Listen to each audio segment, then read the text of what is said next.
Hello, and welcome to our track on enabling a resilient and sustainable world. My name is Sharon Gillette, and I'll be your host for today's track. I'm a technical advisor and senior principal program manager at Microsoft Research in New England. I bring an unusual set of perspectives to Microsoft Research. In addition to working in the technology industry, I've been a researcher in technology policy at MIT and a policymaker in state and federal government. These experiences have helped me understand why so many of today's pressing global challenges cannot be solved by technology alone. To address complex societal challenges such as pandemics, pollution, and planetary warming, we need to consider a different word that also starts with P: people. People are what Microsoft's mission is all about: to empower every person and every organization on the planet to achieve more. But empowerment can be a challenge when people's lives are disrupted by frequent emergencies like highly infectious diseases and extreme weather. As researchers, we want to foster resilient societies with the capacity to anticipate, absorb, and adapt to disruptions. How can researchers help societies to better predict and prepare for crises? First, we must ensure that we are involving people from those societies in our work. And throughout this track, you'll hear about how researchers are bringing the voices of local communities and the expertise of policymakers into the technical innovation process. You'll also hear about computational techniques we're developing to help make our world more resilient to the effects of climate change. Brad Smith, who is Microsoft's president and vice chair, has said that the climate crisis remains the most critical and collective challenge for all of us alive today. And Microsoft has made aggressive commitments to fight climate change, including to invest $1 billion through our Climate Innovation Fund to accelerate the development and deployment of new climate technologies, to remove more carbon than we emit by 2030, and by 2050, to remove all the carbon Microsoft has emitted since it was founded in 1975. Microsoft has also created products to help our customers, our suppliers, and our partners track their own carbon emissions. These products include the Microsoft Cloud for Sustainability and Azure and M365 emissions dashboards. Complementing these efforts, Microsoft researchers are bringing advanced computational approaches to critical bottlenecks in sustainability science in collaboration with external efforts in those fields.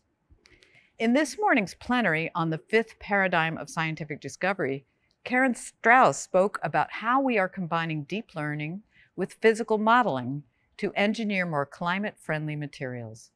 In our track today, you'll hear from one of our collaborators about how such techniques are also being used to account more accurately for carbon emissions. And you'll hear from other Microsoft researchers and their academic colleagues about how causal machine learning can improve the assessment and management of risks posed by our changing climate. One of the biggest risks posed by the climate crisis is hunger. Ensuring that people have enough to eat is fundamental to resilient societies. But to avoid famine, the World Resource Institute estimates that the world will need 50% more food by 2050. How can we grow more food in a world where crops are more frequently threatened by extreme weather conditions, such as droughts and floods? And how can we grow more food more sustainably?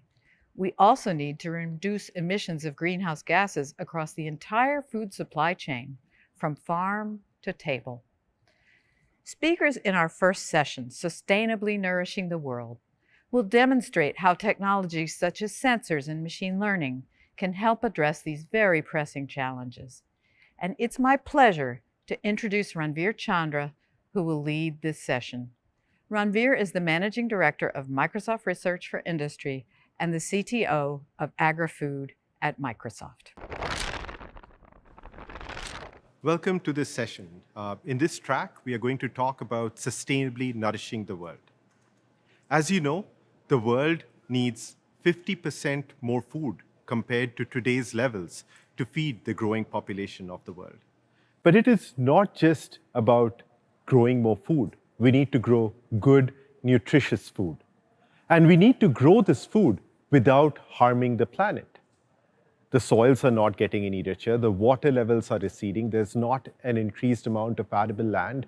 And with all the challenges about climate change, the question that we've asked is, how do you go about sustainably nourishing all the people in the world? One of the most promising approaches to feed the entire world is that of data-driven agri-food systems. Every entity in the food supply chain, all the way from input companies to tractor companies to farmers, the distributors, the food producers, to the retailers, to the consumer, every entity in the food supply chain would benefit from data and data-driven insights. But it is not just about every entity in the food supply chain being more efficient. If this data could be shared across the entire food supply chain, it would lead to new efficiencies. It would lead to new business models. It can help us get to our goal of sustainably nourishing the world. Just to give an example of a farm, if every farm started using data-driven techniques, you could map every farm in the world and overlay it with data. For example, what is the soil moisture level, 6 inches below the soil throughout the farm? What is the soil nutrient level? What's the soil temperature level? If you could map every farm like that, it could help every farmer be more productive. They could grow more. It could help them reduce costs, because if you have a map like that, you would use less water, you would use less pesticide, you would use less chemicals. It also helps the farmer adopt regenerative agriculture practices, practice sustainable agriculture, because they would not waste much water, they would not use up more chemicals. This is just in the farm. In fact, every entity in the food supply chain would benefit in a similar way. At Microsoft Research, we are working on various projects across the entire food supply chain, and you'll hear from some of the people in our team today. You'll hear from Leonardo from how we are working on the farm to make a farmer more data-driven and making it more efficient. You'll then hear from Gian from Microsoft Research Asia on the supply chain. How do you make the supply chain more efficient and more transparent? You'll hear from Nishant from Microsoft Research in India on data sharing. That is, this data across the entire food supply chain is owned by different organizations. How do you enable them to share this data in a privacy-preserving way? And then you'll hear from Sarah on the last part of the project, which is on food production. Can you use data and AI using things like food genomics and food chemistry to accelerate the development of new ingredients, to accelerate the development of new food types?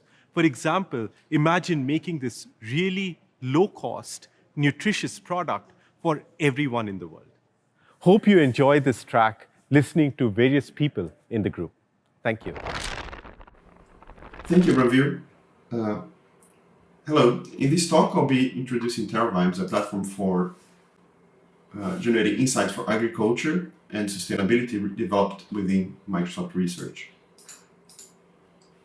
Our goal of the project, as we'll be seeing throughout this talk, is to assist data-driven agriculture, which has been shown to improve yield, for example, by better selection of seeds and cultivars, reduce cost, for instance, by targeted application of herbicides by combining multispectral drone imagery with GPS-aware sprayers, and assisting in ensuring sustainability by better knowledge of the soil and how much carbon is being captured by agriculture.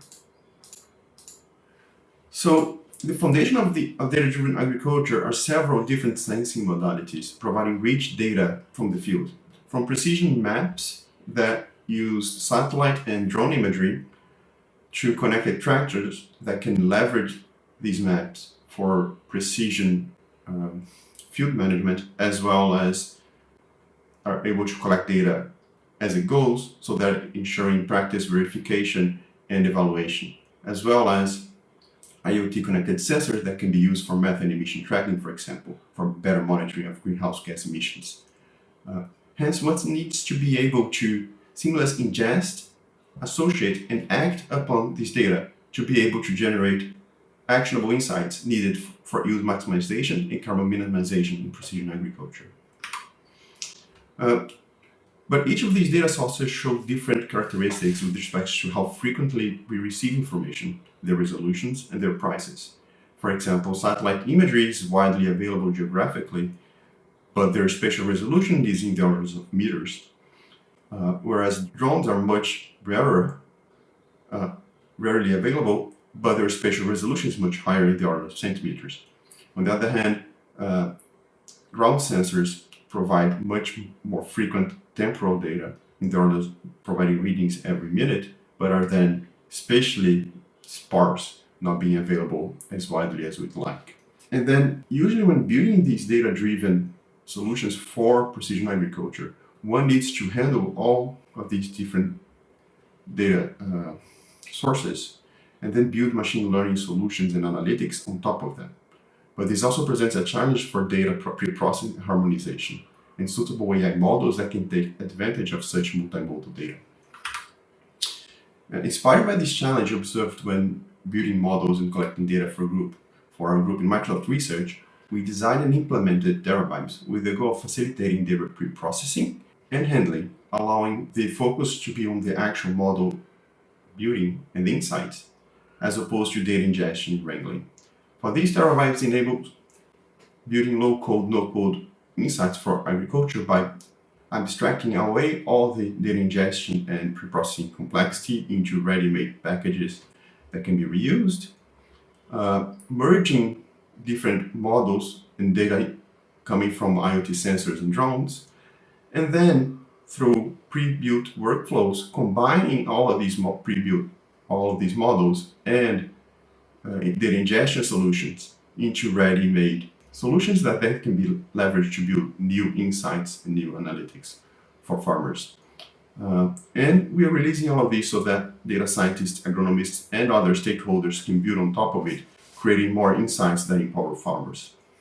So we are releasing a series of pre-built workflows that combine operations such as data ingestion, pre-processing, information extraction that highlight some of the recent research of our group. For instance, SpaceEye, our model for cloud removal for satellite imagery that can generate daily cloud-free images for Sentinel-2 data worldwide. Canopy cover workflows that allow for one to estimate how healthy a certain field is growing and how good is the vegetation cover for that field. A series of weed detection workflows that allow ones to ingest data from imagery from a drone, collected from a drone, then detect, for example, patches of weeds in the field that then can be loaded onto smart sprayers for very precise herbicide application, lowering both costs as well as increasing stewardship of the land. Terrace detection and other sustainable practices workflows that allows the verification that, for example, terrace farming is being employed in a certain farm, and land degradation estimation, where one can look at long-term 15 to 20 years of land use and see if it's being well kept and not lost. A carbon sequestration simulation workflow that allows for farmers, for example, to, given the practice they want to use the next season, to know how much carbon they expect to capture in the soil. And also allows farmers to change these practices and see what impact they might have had for sustainability in the future and how much carbon they are actually capturing on top of given these changes in practices. And the farm boundary identification, harvest date verification, that serves as building blocks for detecting farm boundaries and detecting, for example, when a given seed was planted, when a given field was harvested, and this allows, for example, analytics to be built on top that allows for comparison between different fields in the same farms or even different fields across farms, so that knowledge can be gained through them. And we are open sourcing some of these workflows together with our local execution clients, allowing for quick experimentation inside Jupyter notebooks, for example.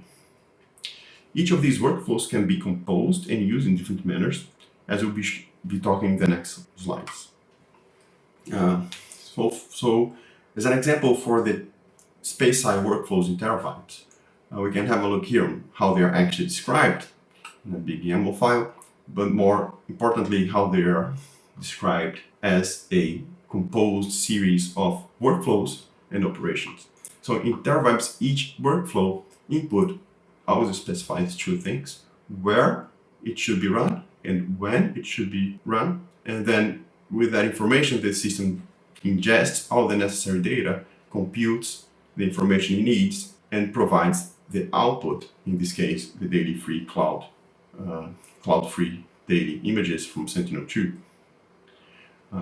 Both the input and the output are stack-based inputs, which is an industry standard, meaning that these workflows can be easily composed as well with other systems that are stack compatible. And just looking into the space-side workflow, we can see that it has three major tasks that it does. The first one is ingesting and pre-processing Sentinel-1 and Sentinel-2 data.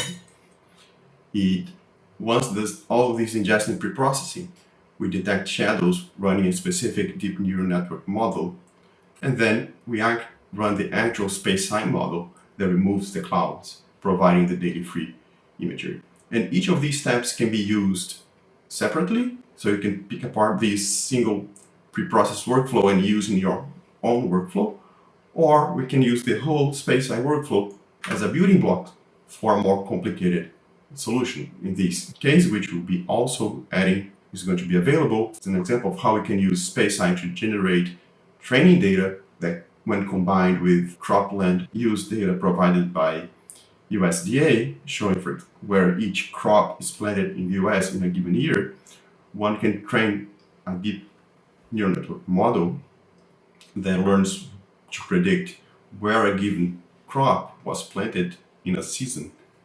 And then the model can be fed back into another workflow for crop segmentation that then can be applied widely geographically. So in this case, we're leveraging two workflows back to back to enable a new scenario. And this example is also available in the repository so that you can retrain your own model, or you can learn how to build your own solutions on top of TerraVibes. And we're open to contributions on our open source page, where more details on the project and workflows can be found. We will continue to evolve this platform, especially towards better pre-built models that can fuse together different modalities of data seamlessly and better take advantage of all the geospatial information available for precision agriculture. Thank you, and stay in touch. The email for the whole team is down there. And now with you, Jian is going to talk about food supply chain.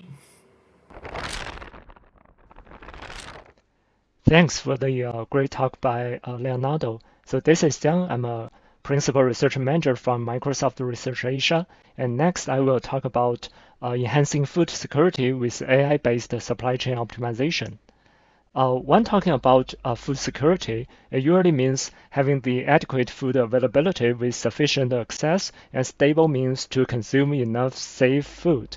So to be more concrete, increased availability implies higher production, strategic food storage, and safe processing and packaging.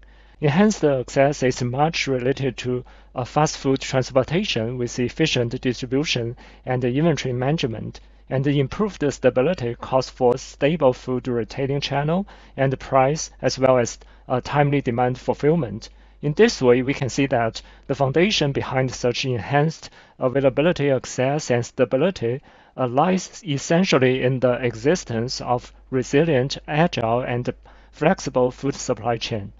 The food supply chain comprises of all the stages that a food product goes through during their movement from producer to customers and consumers. There are certain key stages that appear in the food supply chain, including production, processing, packaging, transportation, inventory stocking, distribution, order fulfillment, and last mile delivery. With fast-growing global population, food supply chains have also seen a huge period of growth. Therefore, an optimized food supply chain is essential in order to provide food products to secure higher demand quality food and reduce wastage for the customers.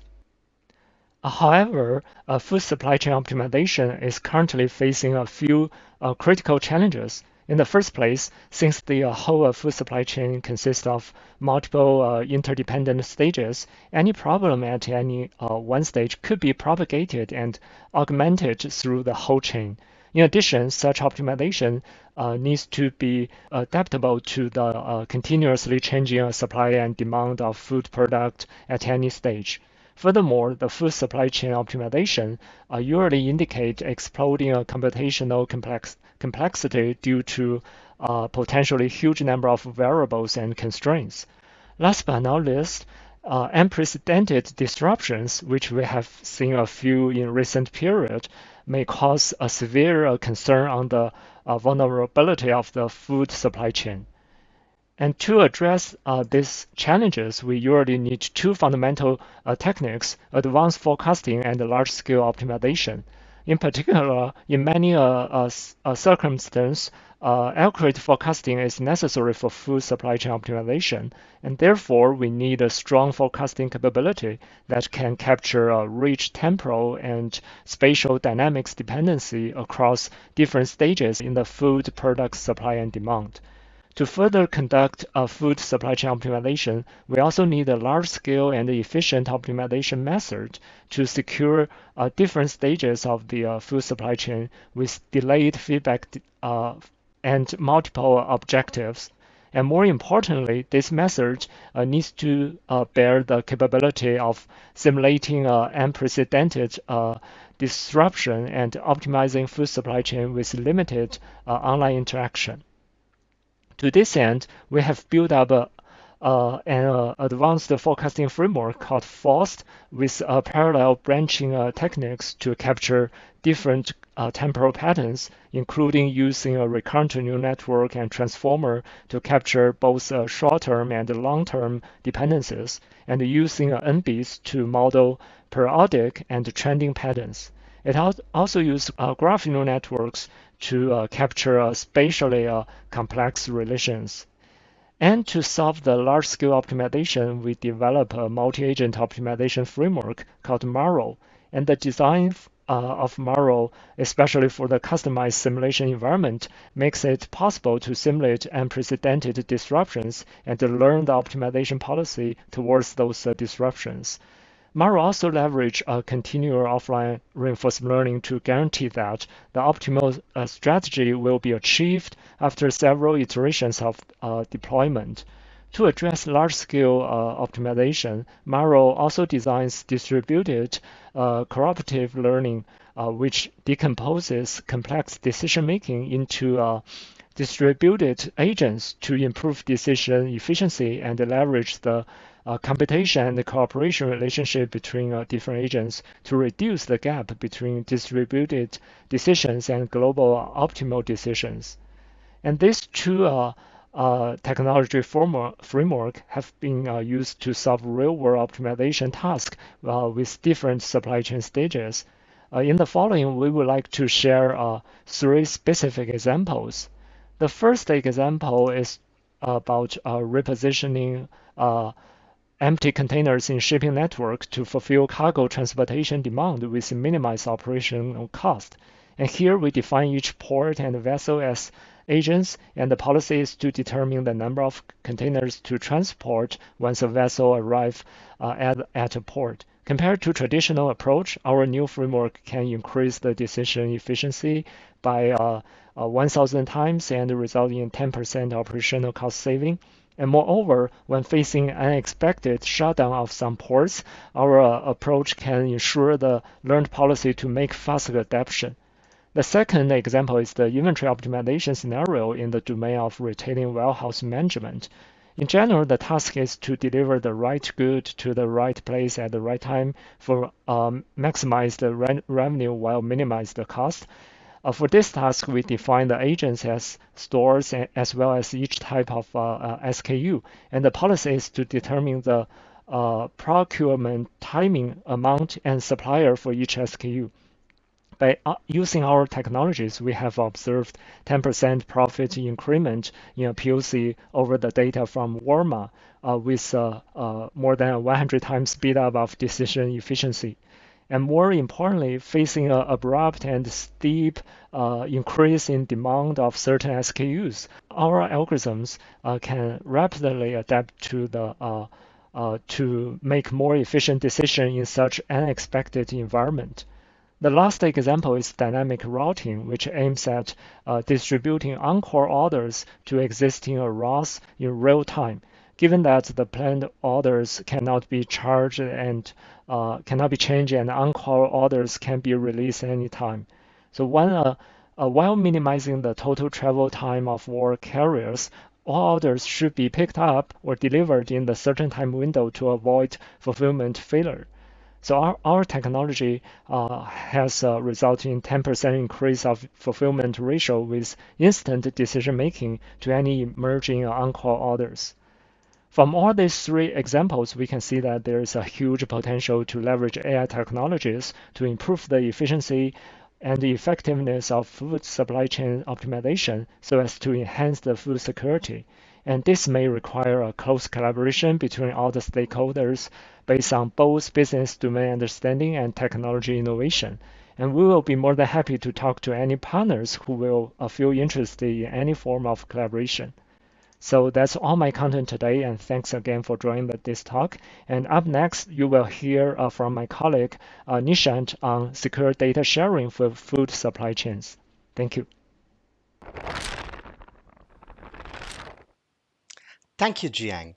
My name is Nishant Chandran, and I'm going to be speaking about secure data sharing for food supply chains. The food supply chain is a complex system with multiple stakeholders. We have farmers, processors, distributors, retailers, and finally consumers. And if data sharing could happen across stakeholders, then multiple benefits could be derived. For example, it can help transparency and traceability for the purposes of sustainability. A consumer could ask and answer a question of the form, what was the carbon footprint in producing an apple that they are going to consume? One could improve the efficiency in pricing as well as in inventory if a processor could understand how much corn to procure from the farmer. And finally, we could obtain more nutritious food and have less wastage if, for example, the distributor knew what to pack and how much of it to pack. Now, data sharing is wonderful and many benefits can be derived from it. But there is a lot of sensitive data over here. And with data sharing comes privacy risks. For example, all our stakeholders over here have sensitive data with them. Internal processing mechanisms, what pricing that they have for their produce, their inventory, stock, etc., and so on and so forth, are things that they are not comfortable sharing with other stakeholders. So we have seen that we can derive a lot of benefit from data sharing, but there is this tension between privacy and utility. So how can we solve this challenge? Cryptographers over 40 years ago came up with a cryptography technique known as secure multi-party computation. And it is our belief that this technique can solve the privacy versus utility tension. So what is this object, secure multi-party computation, or MPC? MPC is a cryptographic primitive that was invented by cryptographers in the 1980s. At a very high level, you have two or more entities who have private information. And they want to compute some function on all of their data jointly. And somehow they want to learn only the function output and absolutely nothing else. In particular, they don't want to share their individual raw data with each other or with anybody else. There is absolutely no trusted party in the system. In our example over here, we have 5 entities with inputs x1, x2, x3, x4, and x5, and they've agreed upon some function f that they want to compute.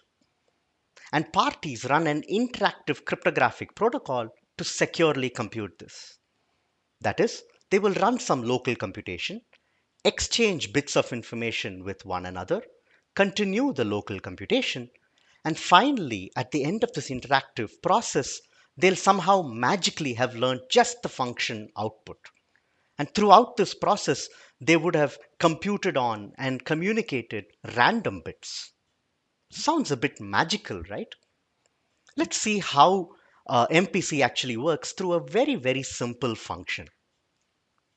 Let's consider a scenario over here where we have multiple retailers, 3 retailers in our example, who all have potential forecasted demand. Let's say they have a demand for the number of crates of fruit that they would need. And so retailer 1 has a demand of 100, retailer 2 has a demand of 300, and retailer 3 has a demand of 200. Now, if a distributor were to know these values, then there is a lot of benefit to be derived. But the retailers don't want to share this value in the clear with the distributor. However, even learning the aggregate demand can help the distributor pack fresher produce and plan better. So, in other words, we want the distributor to somehow learn just the sum of these 3 values that we have over here and absolutely nothing else. And we don't want the retailers to learn any information at all. This we'd like to achieve through an MPC protocol for aggregation. And we'd like the distributor to only learn the output, which is 600 in this case. How does this work? Sounds magical. Let me walk you through the steps of an MPC protocol for something as simple as this. What happens is that every stakeholder who has private information will take that private information and split it up into 3 values. 3 in this case because we have 3 stakeholders who are contributing data. So retailer 1 will take their private value, which was 100, and generate 3 random values with the only constraint that they sum up to this 100. So the 3 random values that was generated in this case were 500, 400, and minus 800. And retailer 1 will keep 500 with itself and send 400 to retailer 2 and minus 800 to retailer 3. Now, each of our stakeholders will do this exact same thing with their own private inputs. So retailer 2 will take its private input 300 and generate 3 values 100, minus 300, and 500, give 100 to retailer 1, give retailer 3 the value 500, and keep minus 300 with itself. At this point of time, each of the retailers have 3 values with them. One which they have with themselves, and one each that they received from the other 2 retailers. Now, what the retailers do is that they add up these values locally. So retailer 1 would compute 500 plus 100 plus minus 200 to generate a value y1, which is 400. Similarly, retailer 2 and 3. And now if they want the distributor to learn just the output, they will send these values that they added up to the distributor. And the distributor will sum up those values, and somehow magically the distributor learns the output of the computation, which is 600. Somehow, even more magically, throughout this entire process, the distributor did not learn anything else other than this value 600, and this can be mathematically proven. And similarly, none of the retailers learned any information about the other participants' inputs. So while secure multi-party computation has been known for 40 years, over the last 5 to 10 years, there's been a lot of work on how to make it more practical. At Microsoft, we have the Easy Peasy project, or Easy Secure Multi-Party Computation, which focuses on building a more performant, scalable, and usable system for MPC. Performant so that the overheads of MPC are acceptable for the tasks that we want to compute.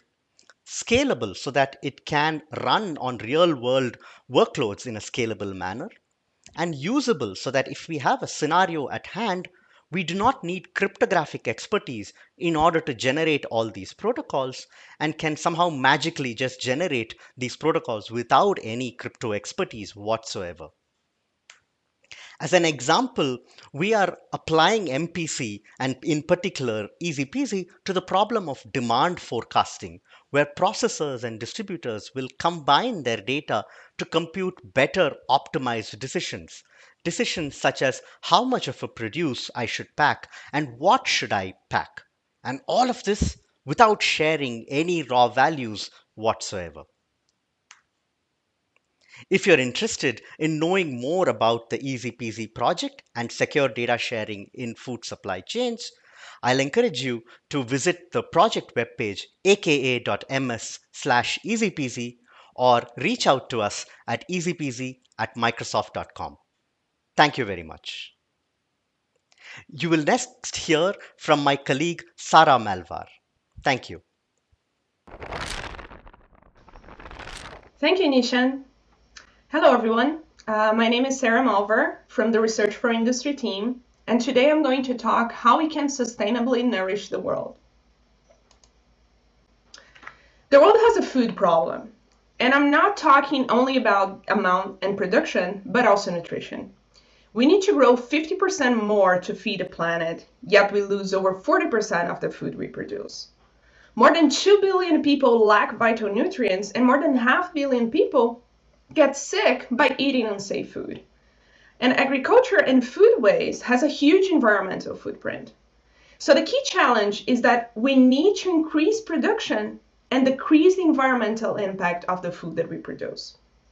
Added to the challenge is that sustainable food products need to be nutrient dense to allow people to have a diverse diet that contains a balanced and adequate combination of energy and nutrients to support good health. The usage of sustainable food production, which is incorporate processes that are non-polluting, conserve natural resources, and are economically efficient, is imperative. It is estimated that 25% of the global greenhouse gas emissions are directly caused by crop and animal production and forestry. In addition, humans eat a lot of animal proteins. By 2030, the poultry consumption will increase 120%, and animals consume around 70% of the antibiotics. Farmers under pressure sometimes put animals in close proximity, often in poor conditions, and increase the risk of bacterial infections that can spread rapidly. A shift to other sources of protein could improve human health and drastically reduce greenhouse gas emissions. The match between dietary supply and human protein needs is vital to support the health and well-being of human population. New foods and alternative proteins are created as one solution to this new problem. However, the current techniques for evaluating the characteristics of new food proteins are labor-intensive and generally require human or animal test subjects. In addition to that, the food production process is extremely long and depends on experts to select the correct flavors and molecules. One also needs to try the texture, bioavailability, and perform in vitro or in vivo tests, which can take months. To tackle the sustainable food problem, we envision three main optimizations: the source optimization, raw material optimization, and end product optimization. The first one is related to the production of new foods. We want to be able to select the best sources of materials and optimize it through genomics and engineering. Can we select plants with higher amount of proteins? After that, we have the functionalization of materials by chemical and mechanical processes to create optimized ingredients. For instance, soy protein are the most commonly used base material for textured vegetable proteins. However, cottonseed, corn, wheat, peanut, and similar proteins can also be texturized. Can we select the crops that can generate the best textured vegetable proteins without losing their main characteristics? And finally, we need to optimize the end product. In order to produce sustainable food, we need to worry about nutrient content. The correct mix of process and products must be established to produce the desired texture, flavor, and bioavailability. To solve the food problem, we need to modernize our R&D food. By modernizing, we may look at it holistically, from nano, micro, and macro variables. To start with, we are investigating data-driven approaches in the field of genomics and proteomics. Our research starts by understanding how different factors affect food production, and this includes being able to analyze disparate data sources together in a principled fashion using extensible, reusable, and fast workflows that enable data scientists and food scientists to quickly perform experiments and gain insights. Through our genomics pipeline, we can answer how different factors such as genome, soil quality, weather, and field management approaches affect different phenotypes to improve crop yield, quality, and understand how a crop will do in a completely new environment. Our proteomics pipeline will provide a way to include different amino acid sequences, nutritional information to predict protein digestibility, flavor, and texture, 3 essential components that drive new food development. Our state-of-the-art AI pipeline will bring the learnings from the genomic and the proteomics pipeline together, as well as from other work streams such as supply chain, to build a food knowledge graph to allow us to answer meta questions, such as how does a crop grow in a certain soil contain allergens or not. One of our solutions is related to genomics. Genomics is crucial to way breeding and precise genome engineering is accelerating the production of new crops. Through genomics pipeline, we can discover difference in the genomes among accessions or individuals that, for example, behave differently in adverse climate conditions. However, processing genomic data is complex and highly computationally intensive task. Having a platform that allows agri-food industry to perform this analysis with hundreds to thousands of genomes in a fast, convenient, and secure manner is key to modernizing food and agri-tech R&D. And sometimes it's actually the only way to make processing this data a reality. Thanks to genomic capabilities, we are now able to perform studies that map the regions in the genome that are responsible for traits that can help crops to be more resistant to drought and higher temperatures, resistant to diseases, or more nutritious. However, we can go one step further and combine the processed genomic raw data with other omics data, environmental factors, interactions among different data types. This data integration, combined with AI models, can improve our phenotypic predictions to discover better crops and more nutritious protein. Talking about nutritious protein, currently to identify protein characteristics such as texture and digestibility, food scientists can follow 2 different paths, the in vitro and the in vivo testing. Both are expensive and take a lot of time, especially if the food matrix involves several proteins. One of our solutions is based on the QSAR models. Those are regression and classification models used in the chemical and biological science and engineering and well known in the drug discovery community. In our approach, we use AI to obtain embeddings of the protein sequence and features related to biochemical characteristics of the proteins. In addition to that, we use other data sources such as nutritional information, food processing, gut microbiome, and others. Causal discovery and game theory are also used to identify cause and effect relationships and correlations, and with that, select the most preeminent features. That makes the process faster, more affordable, and ethical. One of the main difficulties of food scientists nowadays is the knowledge quest. Now to substitute an ingredient, say because it's more sustainable, they need to search papers, manuals, talk to suppliers, and only after this manual knowledge search, they can define a couple of options and test. This is very important because if you change one ingredient, you could change many chemical characteristics. And this process is actually the same for the industries such as home care and pharmaceutical. What if this knowledge quest process was automatic? We can have a graph structured topology to integrate data related to food in many use cases such as food allergy and nutritional assessments. This is very important because it's a path to what we call the Internet of Food. To be future ready, we need to adopt new ways of working. The traditional waterfall development model that some organizations still follow is so protracted that products can be obsolete by the time they are released. To foster a future orientation within the R&D function, companies can adopt certain design features and practice to promote agility. A flat organization, end-to-end cross-functional teams, pool of experts, resource allocation that is flexible, more co-location time for teams, role descriptions and rewards that align with the new organizational structure and target. As I said before, the world has a major food problem, and we need to address it by not only adopting these practices, but also by developing new methods for R&D in food. A holistic look involving solutions such as knowledge graphs, genome and phenome relationships, and proteomics will transform this ecosystem, making all food processes faster, cheaper, and more sustainable. Thank you.